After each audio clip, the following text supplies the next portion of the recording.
இன்றைக்கி நம்ம சேனலில் கிறிஸ்மஸ் ஸ்பெஷல் ப்ளம் கேக் தான் எப்படி செய்கிறதுன்னு பார்க்க போகிறோம். அதுக்கு முன்னாடி நம்ம சேனல் பழைய சோறு பச்சை மிளகாவை இப்போ தான் நீங்கள் ஃபஸ்ட் டைம் பார்க்குறீங்கன்னா மறக்காமல் சேனலை சப்ஸ்கிரைப் பண்ணிவிட்டு உங்களோட சப்போர்ட்டை எனக்கு தொடர்ந்து கொடுங்க. இப்போ இந்த கேக் எப்படி செய்கிறதுன்னு பார்க்கலாம். கிறிஸ்மஸ் கேக் பண்ணுறதுக்கு ஃபஸ்ட்டு நம்ம ஃப்ரூட் சோக்கிங் ரெடி பண்ணிக்கலாம். அதுக்கு அரை கப் போல் ஃப்ரெஷ் ஆரஞ்சு ஜூஸ் எடுத்துக்கிறேன். இது கூட 1/4 கப் கருப்பு உலர் திராட்சை சேர்த்துக்கிறேன். திராட்சையில் கொட்டை இல்லாத திராட்சையை பார்த்து எடுத்துக்கோங்க. அடுத்து 1/4 cup cherish, 1/4 cup cranberry, 1/4 cup நம்ம நார்மலாக பாயசத்துக்குள்ளே போடுவோம்ல அந்த கோல்டன் திராட்சை எடுத்துக்கலாம். கூடயே டூட்டி ஃப்ரூட்டி ஒரு 2 கலர்ஸில் நான் எடுத்திருக்கேன். ரெண்டுமே 1/4 கப் அளவுக்கு சேர்த்துட்டேன். இப்போ இது எல்லாத்தையும் நல்லா மிக்ஸ் பண்ணிவிட்டு இதை ஒரு 2 மணி நேரம் நம்ம அப்படியே ஊற வச்சிடலாம். உங்களுக்கு டைம் இருந்துச்சுன்னா இந்த மாதிரி நல்லா ஊற வச்சு எடுத்துக்கலாம். ஒருவேளை உங்களுக்கு டைம் இல்லாட்டி இதை பேனில் சேர்த்துட்டு நம்ம சேர்த்து அந்த ஜூஸ் நல்லா ட்ரை ஆகிற வரைக்கும் இதை ஒரு 2 நிமிஷத்துக்கு நம்ம நல்லா குக் பண்ணி எடுத்தோன்னா நம்மளுக்கு கரெக்டாக வரும். இப்போ இதை நம்ம 2 மணி நேரம் நல்லா ஊற விட்டுடலாம். அடுத்து நம்ம சுகர் கேரமல் ரெடி பண்ணிக்கலாம். இது பண்ணுறதுக்கு ஒரு 1/4 கப் அளவுக்கு சுகர் எடுத்திருக்கேன். இதை லோ ஃப்ளேமில் வச்சு நம்ம கேரமலைஸ் பண்ணிக்கலாம். சுகர் இந்த மாதிரி நல்ல கேரமலைஸ் ஆகி வரணும். லோ ஃப்ளேமில் வச்சு தான் நம்ம பண்ணணும். ஹை ஃப்ளேமில் வச்சோம்னா டக்குன்னு கரிஞ்சிரும். இது இந்த மாதிரி நல்ல தேன் கலரில் நம்மளுக்கு கேரமலைஸ் ஆகி வரணும். இப்போ இது நம்மளுக்கு நல்ல கலர் சேஞ்ச் ஆகிடுச்சு பாருங்கள். இந்த ஸ்டேஜில் இந்த மாதிரி நல்லா நுரைச்சி வரும். இந்த மாதிரி நல்லா நுரைச்சி வரும்போதுலாம் நம்ம ஸ்டவ்வை ஆஃப் பண்ணிடலாம். இதுக்கு மேலே விட்டோன்னா ரொம்ப கலர் சேஞ்ச் ஆகி அந்த சுகரே ரொம்ப கசக்க ஆரம்பிச்சிடும்.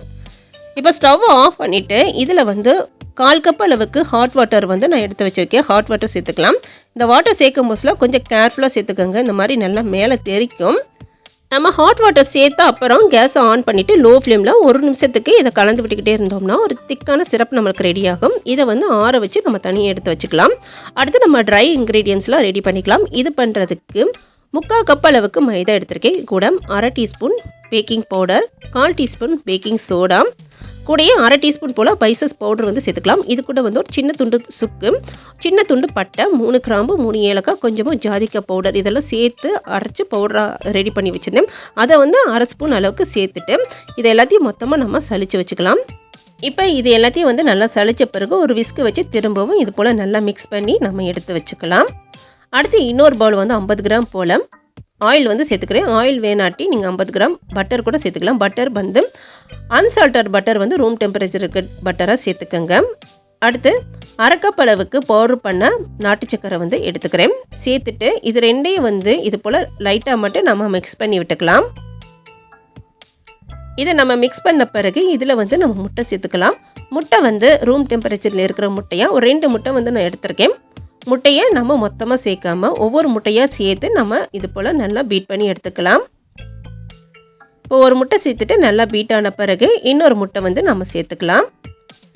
இதில் நம்ம சேர்த்து அந்த நாட்டு சக்கரை முழுமையாக கரையிற வரைக்கும் நல்லா பீட் பண்ணி எடுத்துக்கணும்.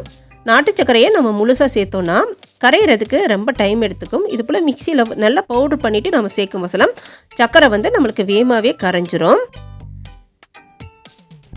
இப்போ இது எல்லாத்தையும் நல்லா பீட் பண்ணி எடுத்தாச்சு. நம்ம சேர்த்து அந்த நாட்டு சக்கரை முழுமையாக கரைஞ்சிருச்சு. அடுத்து இதில் 1/2 டீஸ்பூன் போல் ஸ்வீட் ஆரஞ்சு எசன்ஸ் நான் சேர்த்துக்கிறேன். இந்த எசன்ஸ் உங்ககிட்ட இல்லாட்டி 1/4 teaspoon pineapple essence, 1/4 teaspoon orange essence, 1/4 teaspoon vanilla essence சேர்த்துக்கோங்க. அடுத்து 1 டேபிள் ஸ்பூன் போல் ஜாம் சேர்த்துக்கிறேன். இப்போ இது கூடயே நம்ம ஏற்கனவே சுகரை கேரமல் பண்ணி எடுத்து வச்சோம்னா அந்த சுகர் கேரமலையும் சேர்த்துக்கலாம். இப்போ இது எல்லாத்தையும் சேர்த்த பிறகு இப்போ இது எல்லாத்தையும் நல்லா நாம் பீட் பண்ணி எடுத்துக்கலாம். இது எல்லாத்தையும் நல்லா கலந்தாச்சு. இப்போ இது இருக்கட்டும். அடுத்து இன்னொரு பவுலில் நம்ம ரெடி பண்ணி வச்சுருக்க இந்த ட்ரை இன்க்ரீடியன்ஸை சேர்த்துக்கலாம். இது கூடயே நம்ம ஊற வச்சுருந்தோம் அந்த ஃப்ரூட்ஸ்லாம் நல்லா ஊறி இருக்குது. இதை ஒரு வடிகட்டியில் வச்சு நல்லா ஃப்ரூட்ஸ் தனியாக அந்த ஜூஸ் தனியாக வடிகட்டி எடுத்து வச்சுருக்கோம். இந்த ஜூஸோடு நம்ம இதில் சேர்க்கக்கூடாது. ஜூஸ் எல்லாம் நல்லா வடிகட்டிட்டு ஃப்ரூட்ஸ் மட்டும் தான் நம்ம இதில் சேர்க்கணும். இப்போ இதெல்லாம் சேர்த்த பிறகு இது எல்லாத்தையும் நல்லா மிக்ஸ் பண்ணிக்கலாம். மிக்ஸ் பண்ணும்போது இது போல் நல்லா சாஃப்டாக மிக்ஸ் பண்ணி எடுத்துக்கோங்க. இப்போ இது எல்லாத்தையும் நல்லா மிக்ஸ் பண்ணியாச்சு. அடுத்து இதை நம்ம ஏற்கனவே ரெடி பண்ணி வச்சுருக்கோம் இந்த எக் பேட்டரோடு சேர்த்துக்கலாம். சேர்த்துட்டு இப்போ இதை திரும்பவும் நல்லா நாம் கலந்து விட்டு எடுத்துக்கலாம்.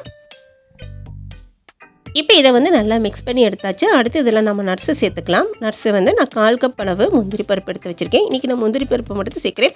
உங்களுக்கு தேவையான பாதாம் பருப்பு கூட சேர்த்துக்கலாம். நட்ஸு வந்து இது போல் கடைசியாக தான் சேர்க்கணும். நம்ம ஃப்ரூட்ஸ் ஊற வைக்கும் போது நட்ஸு சேர்த்து ஊற வச்சுட்டோம்னா நட்ஸு நல்லா சாஃப்டாக ஊறி கேக்கில் சேர்த்ததே தெரியாத அளவுக்கு ஆயிரும். போல் கடைசியாக சேர்க்கும் போதுல அந்த கேக் சாப்பிடும் போது அங்கங்கே கடிப்படுறது டேஸ்ட் நல்லாயிருக்கும். அடுத்து இந்த கேக் வந்து பேக் பண்ணி எடுக்கிறதுக்கு 6 இன்ச் பேனில் எடுத்திருக்கேன். இதில் வந்து பட்டர் பேப்பரில் போட்டு ரெடி பண்ணி தான் வச்சுருக்கேன்.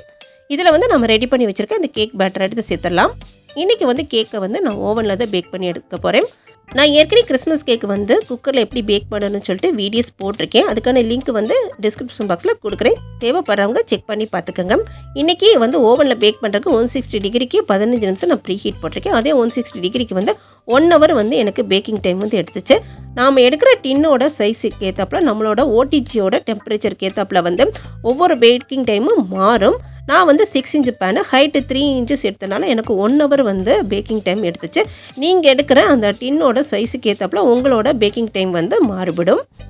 இப்போ நம்மளோட கேக் வந்து ரெடி ஆயிடுச்சு. இது நல்லா சூடாக இருக்குது. இது நல்லா சூடு ஆறட்டும். இப்போ உடனே நம்ம கட் பண்ண முடியாது. சூடோடு நம்ம கட் பண்ணோன்னா இது உடைய ஆரம்பிச்சிடும். இது நல்லா கூல் டவுன் பண்ணி நம்ம எடுத்துக்கலாம். இப்போ கேக்கு வந்து சூடு வந்து கம்ப்ளீட்டாக ஆறிடுச்சு. இப்போ இதை நம்ம டீமோல்ட் பண்ணி எடுத்துக்கலாம். இப்போ இந்த ப்ளம் கேக்கு வந்து வேகிற டைமில் வீடே அந்த ப்ளம் கேக்கோட ஸ்மெல்லு வந்து நிறைஞ்சிருந்துச்சு. எப்படா பேக் ஆகும், இதை எப்படா நம்ம டேஸ்ட் பண்ணி பார்க்கலான்னு சொல்லிட்டு இருந்துச்சு. இப்போ இந்த கேக்கை வந்து நான் கட் பண்ணி காட்டுறேன் பாருங்கள். எந்தளவுக்கு சூப்பராக வந்து நமக்கு ரெடியாக இருக்குன்னு சொல்லிட்டு உங்களுக்கே தெரியும். அவ்வளோதான், நம்ம வீட்டிலே வந்து எவ்வளோ ஈஸியாக ப்ளம் கேக் பண்ணலான்னு சொல்லிட்டு பார்த்தீங்க. நான் சொன்ன அந்த டிப்ஸ் எல்லாம் ஃபாலோ பண்ணி நீங்களும் செஞ்சு பாருங்கள். உங்களுக்கும் வந்து அருமையாக வரும்.